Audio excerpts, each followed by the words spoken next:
When you take a creature from the wild, you strip away its world. You remove the vastness of the shore. You remove the endless rhythm of the tides. You remove the freedom to roam. What happens then, when you place that creature into a miniature world of your own making? I've seen it time and again in the harshest environments on Earth. Survival pushes life to its absolute limit. Here, we're not just observing, we're asking a fundamental question. When trapped on a tiny, isolated island, does an animal become a builder, creating a new world to survive?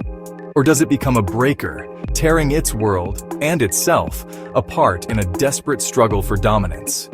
This is the ultimate test of instinct. The arena for this survival epic is a large, sealed glass jar. It's a self-contained biosphere, a world unto itself. Inside, we've carefully constructed a miniature island. A mound of damp sand and soil rises from a shallow pool of saltwater, mimicking a tiny shoreline. This isn't a paradise, it's a laboratory. The island is small, barely big enough for the inhabitants to turn around without bumping into each other. The glass walls are their sky, their horizon, and their prison. Once the lid is sealed, nothing gets in and nothing gets out. The first hours inside the glass dome are a whirlwind of cautious exploration. The crabs freeze for a moment. Their eye stalks swivel. They take in the curved, reflective horizon of the glass. The air is thick, still. There is no sea breeze, no sound of crashing waves, only the faint scuttling of their legs. One by one, they begin to move. They pace the perimeter of their tiny island. They tap the invisible wall with their claws. They test its strength, searching for a way out. The search yields only smooth, cold, impassable glass. This initial phase is all about information gathering. They are mapping their world. One crab ventures into the shallow salt pool, dipping its claws. At the top, it finds the same reflective barrier on all sides. As the second day dawns, the tentative scrapes in the sand evolve into a full-blown construction project. The primal instinct to burrow, a behavior essential for survival in the wild, takes over with ferocious intensity. One crab, then another, begins to dig in earnest. Their legs work like miniature excavators, shoveling sand backward in powerful, rhythmic motions. They are not just digging holes, they are engineering shelters. The sand flies, piling up at the entrances to their nascent burrows. The once smooth surface of the island is quickly being transformed into a landscape of pits and mounds. The competition for prime real estate is immediate and fierce. The best spots are against the glass wall, where the structure provides one side of the burrow. A crab that has started digging in a choice location will be challenged relentlessly. These confrontations are short but vicious. A rival will approach, claws raised in a threat display. One crab retreats to find a less desirable spot. Hierarchy forming based on grit. By the end of the first week, the island is barely recognizable, a miniature metropolis of burrows. Some crabs are meticulous architects, others scratch for psychological shelter. With the burrows established, a fragile and brutal order begins to settle over the glass-domed world. The island is no longer a free-for-all. It's a collection of fiercely defended territories. A set of unwritten laws, enforced by claw and aggression, now governs daily life. To approach another crab's burrow is to invite a swift and violent response. The owner will erupt from the entrance, claws snapping, chasing the intruder away, territory defended by speed and ferocity.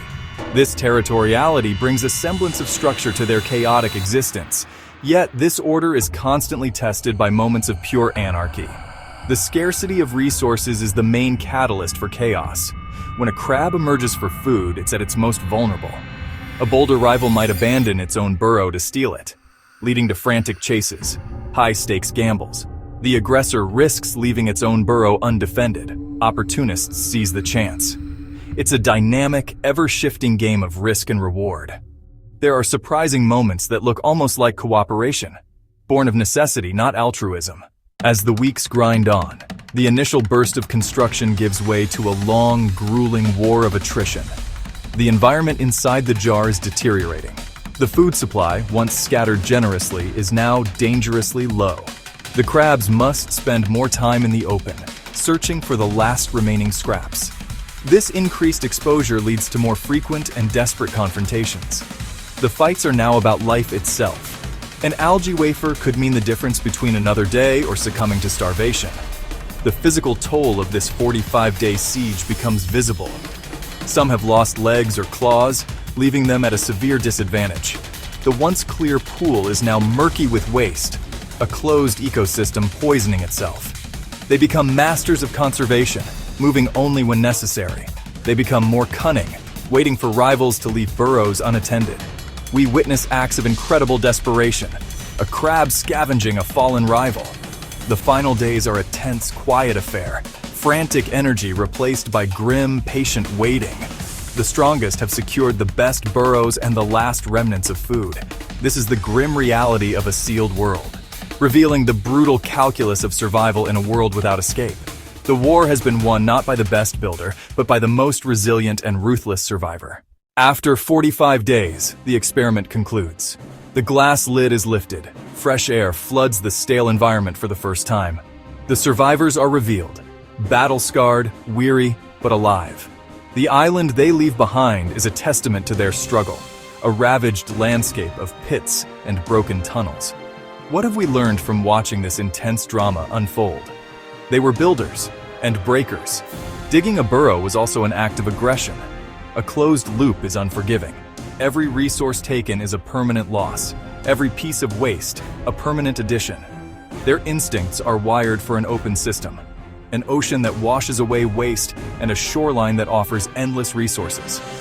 Ultimately, the glass cage showed the indomitable will to live.